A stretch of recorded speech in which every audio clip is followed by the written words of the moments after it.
안녕하세요. 축구 전문 기자 한준입니다. 세계 최고 수준의 축구를 선사하는 별들의 전쟁 UEFA 챔피언스리그 16강 대진표가 확정됐습니다. 2014-2025 시즌에는 무려 3명의 대한민국 대표 선수들이 16강에 진출했는데요. 맨체스터 유나이티드의 박지성, 토트넘 허스퍼의 손흥민 선수에 이어 역대 세 번째로 챔피언스리그 결승에 오를 수 있는 한국 선수가 등장할지 관심이 커지고 있습니다. 16강 대진표, 하지만 한국 선수들에게는 꽤나 험난합니다. 이강인 선수가 소속된 파리 생제르맹은 올 시즌 우승 후보 1순위로 꼽히는 모하메드 살라의 리버풀과 격돌하게 됐는데요. 또한 이번 시즌 결승전을 뮌헨에서 개최하게 된 바이에른 뮌헨의 김민재 선수도 16강전에서 최근 리그 내에서 천적 관계가 되어버린 사비 알론소 감독의 바이엘 레버쿠젠과 경기하게 됐기 때문입니다. 돌풍의 팀 페예노르트의 황인범 선수는 16강에서 인터밀란과 빅매치를 펼치게 되는데요.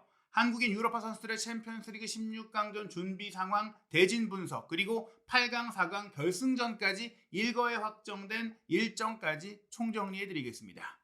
먼저 UEFA 챔피언스리그 16강 대진표입니다. 네덜란드 클럽 PSV 에인토벤의 깜짝 돌풍 16강 진출, 하지만 프리미어리그의 강호 아스널과 만나게 됐고요.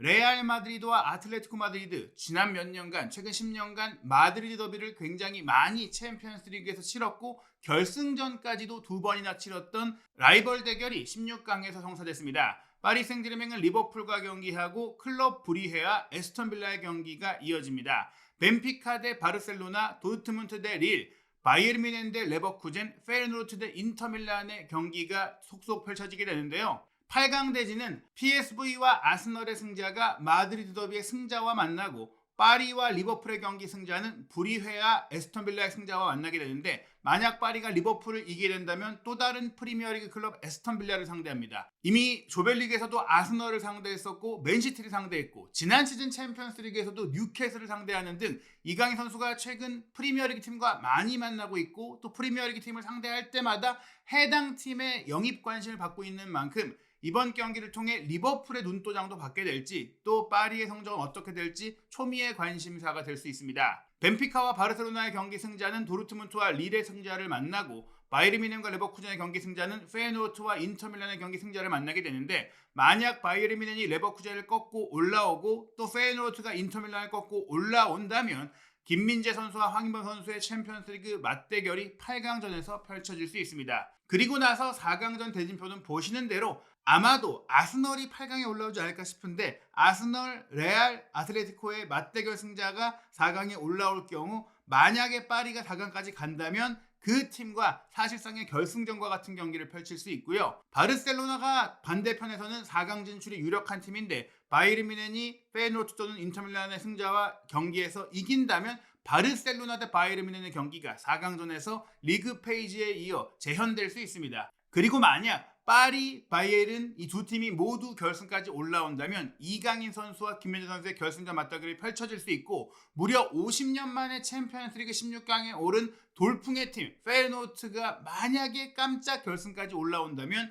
이강인 선수와 황인범 선수의 챔스 결승 맞대결을 기대해 볼 수 있습니다. 그렇다면 16강전 한국인 선수들이 만날 팀들의 대진 왜 험난한지 살펴볼 텐데요. 우선 파리 생제르맹이 만날 리버풀은 설명이 필요 없는 현재 프리미어리그 선두이자 또 카라바오컵 결승에 올라있고, 이번 챔피언스리그 대회도 우승 가능성이 높기 때문에 비록 FA컵은 조기에 탈락했지만 여전히 3관왕이 가능한 상황이죠. 역대 두 팀의 맞대결 기록을 보면 1996-97 시즌 컵 위너스컵 준결승에서 만난 적이 있는데, 그때 파리 생제르맹이 홈에서 리버풀에 3대0으로 이기고 2차전 원정 경기 0대2 패배를 당했지만 합계 득실차 우위를 통해서 결승에 진출했던 경험이 있습니다. 그리고 2018-19 시즌 UEFA 챔피언스리그 C조에서 만났을 때는 파리가 리버풀 원정에서 2대3으로 졌지만 홈에서는 2대1로 승리하면서 당시까지 존재했던 원정 다득점 우선 원칙에 따라 파리가 리버풀과의 상대 전적에서 앞섰다고 볼 수 있어요. 역대 공식 경기 전적은 2승 2패 호각이지만 말씀드린 대로 이 두 번 모두 실질적으로는 원정 다득점 내지 골득실차 우세로 이겼다고 볼 수 있고 득점도 7골 6실점으로 더 앞서는 결과를 갖고 있습니다. 물론 그 당시 팀과 지금 팀은 감독도 선수단 구성도 많이 다르기 때문에 직접적인 비교는 어렵지만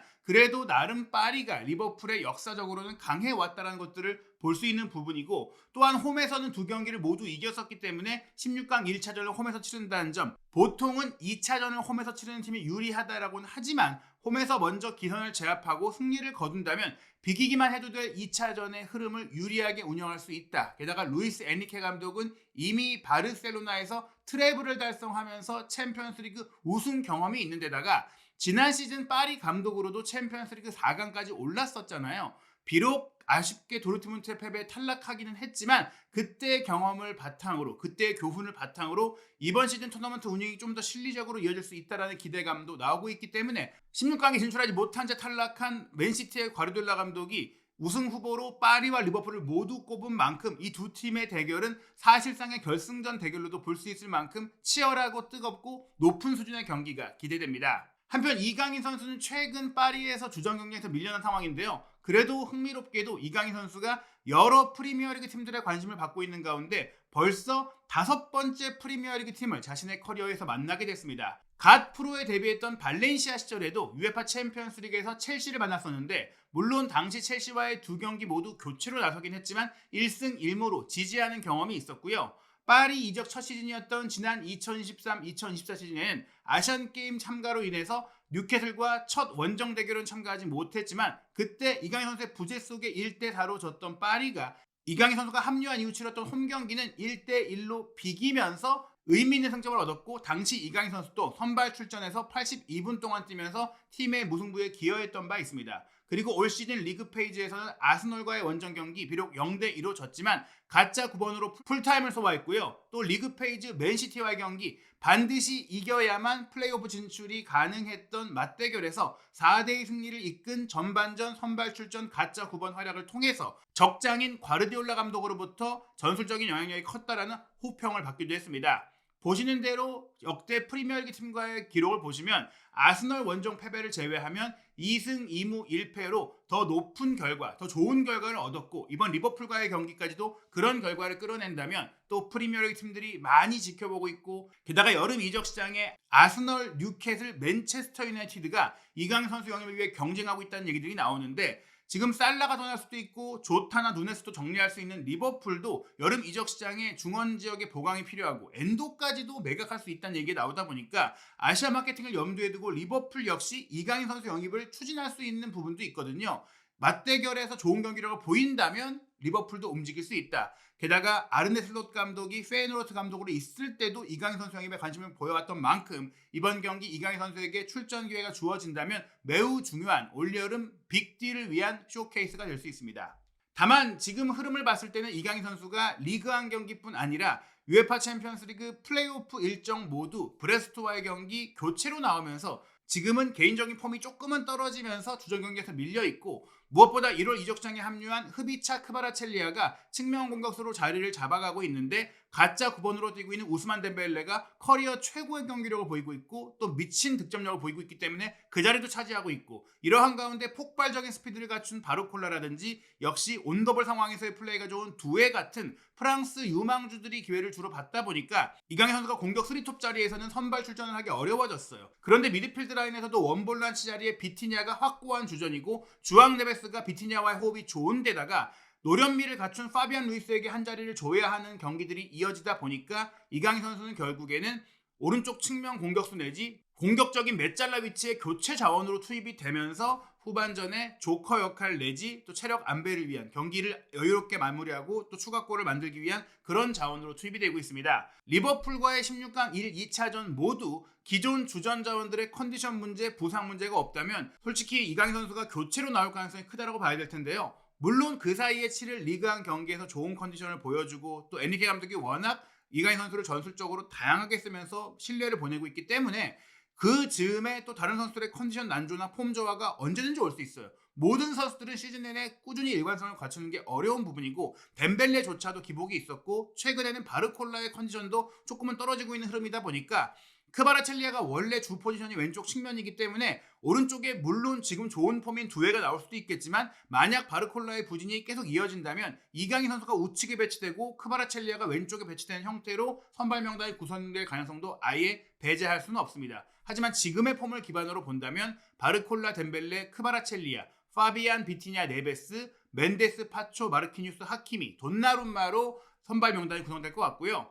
리버풀은 루이스 디아스를 가짜 9번으로 놓고 사실상 스트라이커 역할이 가능한 학포를 왼쪽에 놓고 가운데로 교차해 움직이도록 구성하고 있고 살라가 오른쪽에서 프리롤에 가깝게 공격을 전개하고 있습니다. 소보슬라이가 공미, 흐라벤베르와 마칼리스터가 투볼란치, 로버트슨, 판다이크, 코나테, 알렉산더 아놀드가 포백 주전이고 알리송이 골문을 지키는데요. 보시는 대로 이 구성 간의 대결만으로도 아주 멋진 경기가 기대되는 16강 대진이라고 할 수 있겠습니다. 한편 바이에른 뮌헨은 레버쿠젠을 만나게 됐는데요. 지난 시즌 바이에른 뮌헨이 무관에 그쳤던 이유가 사비 알론소 감독의 레버쿠젠이 분데스리가 우승, 포칼 우승을 모두 차지했기 때문인데 올 시즌은 그래도 바이에른 뮌헨이 리그 선두를 달리고 있지만 이미 포칼 16강에서 레버쿠젠이 바이에른을 상대로 1대0으로 승리하면서 탈락을 안긴 바가 있고 이미 두 차례 리그 맞대결도 모두 진행이 됐는데 레버쿠젠이 바이에른 원정 가서 1대1로 비긴 것에 이어 지난 주말 홈 경기, 비록 이 경기는 바이에른이 무승부를 거둔 것이 좋은 결과라고도 평가를 받고 있지만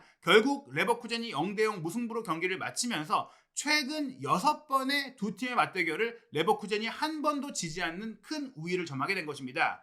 역사적으로는 바이에른 뮌헨이 총 102회의 맞대결에서 60승 20무 22패 203득점 123실점으로 큰 우위를 가지고 있는데요. 알론소 감독이 부임하면서 레버쿠젠이 분데스리가 첫 우승을 이뤄냈고 또 지난 시즌 유로파리그 아쉽게 우승을 이루지 못했는데 레알 마드리드, 리버풀 같은 팀들의 접근 속에서도 알론소 감독이 레버쿠젠에 남은 이유는 챔피언스리그 우승을 이루고 떠나고 싶다는 의지 때문이었고 올 시즌 뮌헨에게 리그 우승을 내줄 것이 유력한 가운데 챔피언스리그 우승을 가져온다면 게다가 이번 시즌 챔피언스리그 결승전이 뮌헨의 안방에서 열린다는 점을 생각한다면 리그 타이틀을 내주어도 레버쿠젠이 웃을 수 있는 것은 포칼 우승 그리고 챔피언스리그 우승일 것이다. 그래서 레버쿠젠은 뮌헨과의 16강 1, 2차전에 올인할 가능성이 크고 게다가 2차전을 안방에서 치른다는 유리한 점까지 갖고 있기 때문에 이 경기는 바이에른 뮌헨 입장에서는 시즌 내내 가장 중요한 경기가 될 수 있고 어찌 보면 악몽과 같은 대진표라고도 볼 수 있는 일정표입니다. 한편 김민재 선수 최근 경기력 조금은 떨어져 있는데요.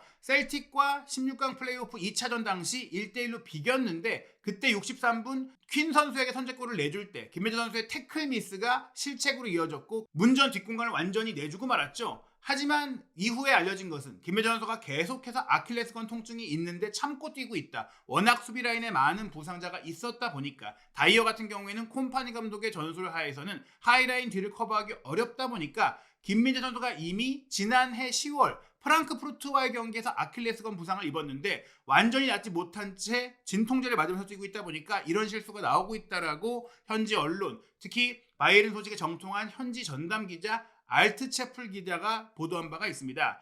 김민재 선수가 그렇기 때문에 레버쿠젠과의 경기 전까지는 리그 경기나 다른 일정을 조금 쉬면서 회복하면서 이 경기가 워낙 중요하니까 레버쿠젠전에 맞춰서는 선발 출전하고 최고의 경기력, 최고의 컨디션을 맞출 것으로 보이는데요. 알론소 감독이 뮌헨을 상대하면서 4백, 3백을 자유롭게 오가면서 전술적으로 변화를 주고 있는데 그래도 기본 포메이션은 3-5-2죠. 보니페이스라는 진짜 9번 뒤에 창조자인 비르치를 프리롤로 두고 또 텔라 역시 제2의 공격수로 배치하면서 자카와 가르시아를 투볼란치로 3백 앞에 배치합니다. 그리말도와 프림퐁이 윙백으로서 사이드 플레이를 하고 인카피에타, 탑소바가 3백으로 후방 공간을 숫자적으로 커버하는 것은 물론이고 유연한 포백 전환 내지 후방 빌드업이 좋은 선수들로 운영하고 있는데요. 바이에른 뮌헨은 확고한 4-2-3-1 포메이션이죠. 케인이 최근 부상에서 회복을 했고 이선은 그나브리, 무시알라, 올리세가 주전인 가운데 사네가 쪼커로 뛰고 있고 키미히와 파블로비치가 투볼란치, 게헤이루, 김민재, 우파메카노, 라이머가 포백, 노여가 골문 지키는데 스타니시치가 오른쪽 풀백으로 뛸 가능성도 있고 최근 부상에서 돌아온 이토 히로키도 점차 출전 시간을 늘리면서 적응해가고 있습니다. 그러나 이번 레버쿠젠과의 경기는 게헤이루, 김민재, 우파메카노, 라이머를 이미 꾸준히 호흡을 맞춰왔던 선수들을 주로 배치할 것이 예상이 됩니다.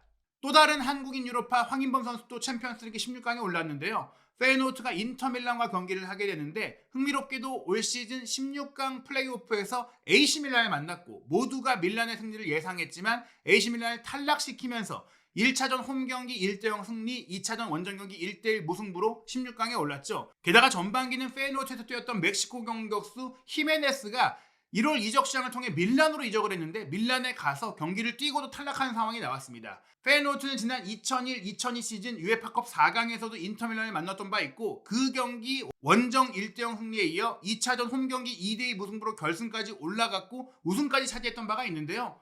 이렇게 이탈리아 팀과 좋은 인연, 게다가 밀라노 팀과 좋은 경험을 갖고 있는 페이노르트가 비록 전력상 열세라고 평가를 받는다고 하더라도 올 시즌엔 특히 챔피언스리그 무대에서 이탈리아 팀들이 고전하고 있는 점들을 생각한다면 충분히 인터밀란을 잡을 가능성도 완전히 배제할 수는 없다고 할 수 있습니다. 하지만 황인범 선수도 최근 경기를 뛰지 못하고 있죠. AC밀란과의 16강 플레이오프 2경기도 모두 결장을 했고 바이에른 뮌헨과의 리그 페이지 경기 김민재 선수와의 맞대결도 부상으로 뛰지 못했는데요.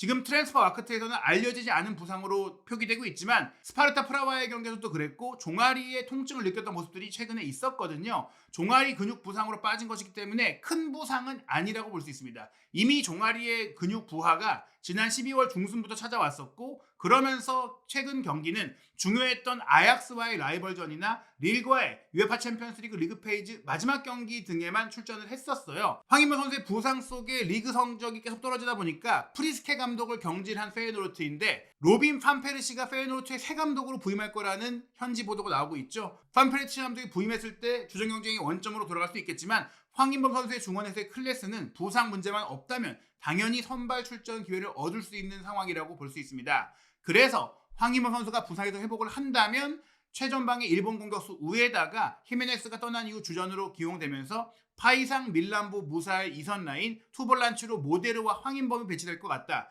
그럴 수 있는 이유 중에 하나가 주장인 미드필더 퀸턴 팀버도 부상으로 빠져 있고 또 라미즈 제루키조차도 부상이다 보니까 미드필드의 가용 자원 자체가 적습니다. 또 하나의 문제는 오른쪽 풀백 전문 선수가 모두 뛸 수 없다는 점인데 기바리오 리드 선수가 퇴장 징계로 인해서 1차전에 뛸 수가 없고요. 그 외에 뉴크프 선수나 로톤바 같은 전문 라이트백 보결 자원들이 부상으로 사실상 시즌아웃 판정을 받다 보니까 왼쪽 풀백에 스말이 뛰고 또 다른 왼쪽 풀백인 부에노가 오른쪽에 배치되지 않겠느냐라고 전망할 수 있겠습니다.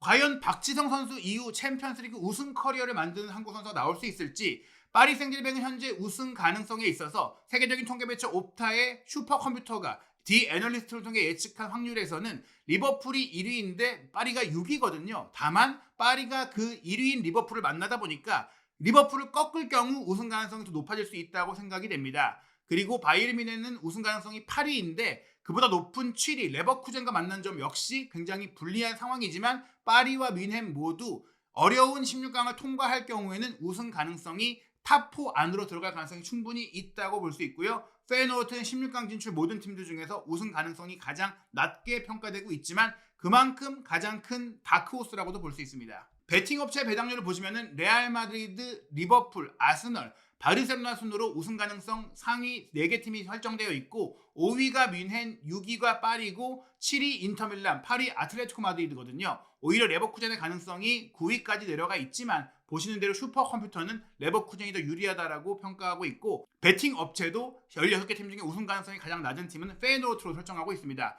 하지만 이 예상대로 분석대로 다 결과가 나온다면 축구를 볼 이유가 없겠죠. 과연 험난한 대진표를 받아들인 한국인 유럽파들 UEFA 챔피언스리그 16강에서 어떤 경기, 어떤 결과 보여줄지 한준TV 구독, 좋아요, 알림 설정을 통해 챔피언스리그에 참가하는 한국인 유럽파 선수들의 모든 소식 빠르게 확인하시기 바랍니다.